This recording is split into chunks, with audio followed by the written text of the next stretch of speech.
بسم اللہ الرحمن الرحیم۔ دنیا نے رسول اللہ صلی اللہ علیہ وآلہ وسلم کو ایک عظیم نبی، ایک عظیم سپہ سالار، خطیب اور رہبر کے طور پر دیکھا، لیکن گھر کے اندر آپ صلی اللہ علیہ وسلم کیسے تھے؟ اپنی ازواج مطہرات کے ساتھ آپ صلی اللہ علیہ وسلم کا انداز کیسا تھا؟ کیا آپ سخت مزاج تھے یا نرم گفتگو کرنے والے؟ آج ہم رسول اللہ صلی اللہ علیہ وسلم کی گھریلو زندگی کی چند ایسی خوبصورت جھلکیاں دیکھیں گے جو ہر شوہر، ہر بیوی اور ہر گھر کے لیے روشنی کا مینار ہے۔ رسول اللہ صلی اللہ علیہ وآلہ وسلم جب گھر میں تشریف لاتے تو سب سے پہلے مسواک فرماتے۔ یہ صرف صفائی نہیں تھی بلکہ گھر والوں کے احساسات کا خیال بھی تھا۔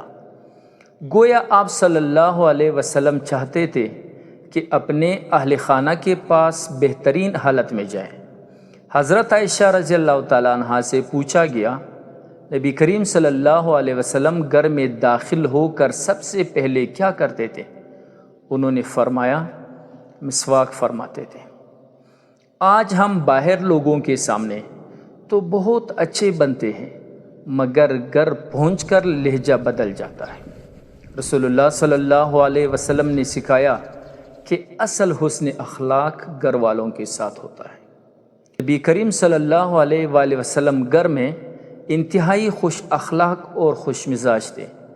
آپ صلی اللہ علیہ وسلم اپنی ازواج سے گفتگو فرماتے، ان کی بات سنتے اور ان کے ساتھ خوش طبعی بھی کرتے تھے۔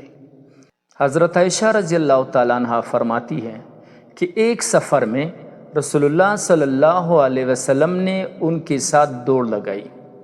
شروع میں حضرت عائشہ جیت گئی، پھر کچھ عرصے بعد دوبارہ دوڑ ہوئی تو رسول اللہ صلی اللہ علیہ وسلم آگے نکل گئے۔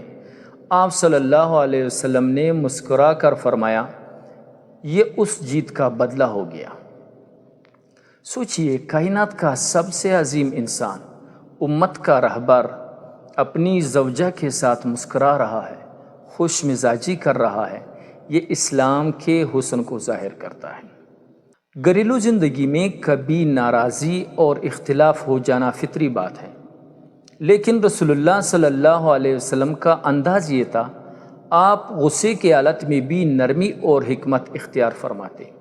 حضرت عائشہ رضی اللہ تعالیٰ عنہ فرماتی ہے کہ ایک مرتبہ حضرت ابو بکر ان کے گھر آئے، جبکہ وہ رسول اللہ صلی اللہ علیہ وسلم سے بلند آواز میں گفتگو کر رہی تھی۔ حضرت ابو بکر کو یہ بات ناگوار گزری، لیکن رسول اللہ صلی اللہ علیہ وسلم نے معاملہ ٹھنڈا کر دیا۔ بعد میں آپ نے حضرت عائشہ سے مسکرا کر فرمایا، دیکھا، میں نے تمہیں اس آدمی سے بچا لیا۔ یہ انداز سکھاتا ہے کہ گھر کے اختلافات کو مزید بڑھانے کے بجائے حکمت، مسکراہٹ اور صبر سے ختم کرنا چاہیے۔ رسول اللہ صلی اللہ علیہ وسلم صرف زبان سے محبت کا اظہار نہیں کرتے تھے، بلکہ اپنے عمل سے بھی محبت محسوس کرواتے تھے۔ ایک روایت میں آتا ہے کہ رسول اللہ صلی اللہ علیہ وآلہ وسلم حضرت عائشہ کی گود میں سر رکھ کر قرآن کریم کی تلاوت فرمایا کرتے تھے۔ یہ چھوٹے چھوٹے عمل دراصل محبت، اپنائیت اور عزت کے اظہار تھے۔ آج بہت سے گھروں میں محبت کے بڑے بڑے دعوے تو ہوتے ہیں، مگر توجہ، نرمی اور احساس نہیں ہوتا۔ رسول اللہ صلی اللہ علیہ وآلہ وسلم عبادت گزار بھی تھے اور بہترین شوہر بھی۔ آپ صلی اللہ علیہ وسلم گھر والوں کو وقت دیتے، ان سے گفتگو فرماتے، لیکن اللہ کے حقوق بھی پوری طرح ادا کرتے تھے۔ حضرت عائشہ رضی اللہ تعالیٰ عنہ فرماتی ہے، رسول اللہ صلی اللہ علیہ وسلم اپنے گھر والوں کے کام کاج میں ہاتھ بٹاتے تھے، اور جب نماز کا وقت ہو جاتا تو نماز کے لیے تشریف لے جاتے تھے۔ یہی حقیقی توازن ہے، نہ ایسا دین کہ گھر والے محروم ہو جائیں اور نہ ایسی دنیا کی عبادت ختم ہو جائے۔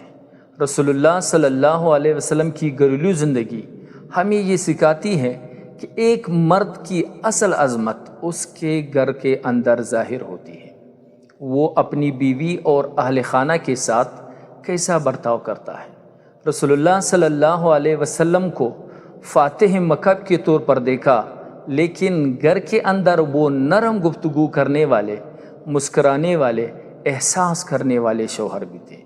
اگر آج ہمارے گھروں سے سخت لہجہ ختم ہو جاتا ہے، اگر ہم سنت نبوی صلی اللہ علیہ وآلہ وسلم کے مطابق نرمی، احترام اور محبت اپنا لیں، تو شاید ہمارے بہت سے گھریلو مسائل خود بخود ختم ہو جائیں گے۔